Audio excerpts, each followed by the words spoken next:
Today, we're diving into the memoir He Calls Me Mama, and it's a story about a long-awaited miracle. But it's also about something deeper, the hidden struggles and the incredible resilience it takes when a dream nearly tears a family apart before it even has a chance to begin. So, we start with this really powerful quote from the author, Doris Kimuli, holding her son, Yosefu. This wasn't just a moment for her. She felt like she had literally dreamed him into existence, a love she had been waiting for her entire life. But getting to this one single perfect moment, wow, that took 10 years, a full decade of waiting, a journey that was going to test every single part of their lives. So let's get into the story of Doris and her husband Julius. We're going to see how their 10-year wait for a child didn't just challenge them, it nearly shattered them before it completely remade their marriage from the ground up. At first, their story sounds like something out of a movie. They were old high school friends who happened to reconnect 12 years later. And on the very first day they saw each other again, Julius just looked at her and said, "I am going to marry you." But that honeymoon phase, yeah, it faded fast. Almost immediately, this huge, painful gap opened up between the marriage they thought they'd have and the difficult reality they were actually living, day in and day out. And it wasn't just one thing. It was this cascade of problems, each one making the others worse. The financial stress was intense, and that led to nagging and a whole lot of resentment. That in turn created this deep loneliness. Julius started using alcohol to numb that feeling, and all of this was happening under the growing silent shadow of being childless. After 4 years, Doris was just done. She felt so defeated that she actually packed her bags to leave.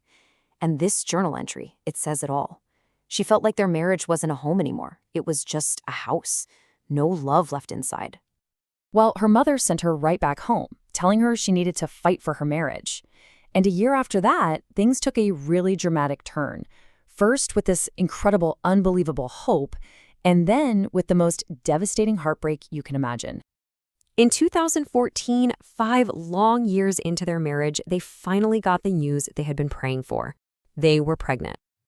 And the joy of that moment, it was just overwhelming. Hearing their baby's heartbeat for the first time, it completely transformed Julius. As Doris writes here, for a few wonderful, blissful weeks, they had absolutely everything they had ever wanted. But that joy, it was tragically short-lived. Just a few weeks after that magical ultrasound, Doris had a miscarriage, and their entire world just completely fell apart. Here's the thing, they had no idea how to grieve together. So they grieved separately, in silence, each of them secretly blaming the other. And that silence, it became toxic.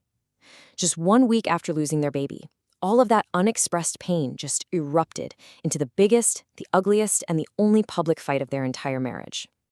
In the middle of that awful fight, Doris kicked him out. They had officially hit rock bottom.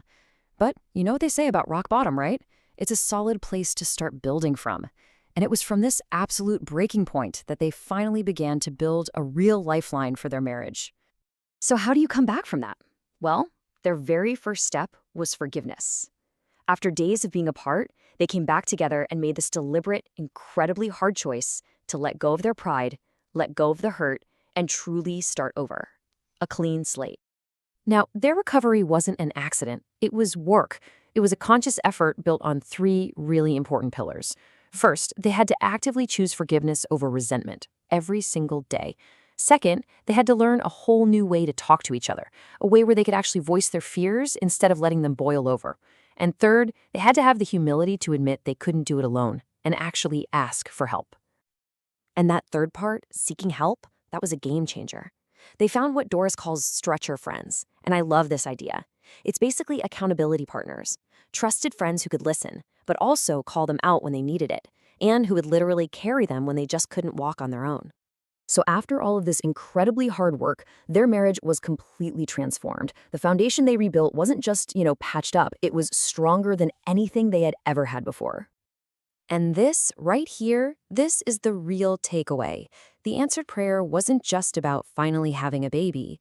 The true miracle was the complete renewal of their relationship, the growth they had to go through to become the people who were truly ready to be his parents. Which brings us right back to the title of Doris's book, He Calls Me Mama. It's a celebration of that final, beautiful outcome.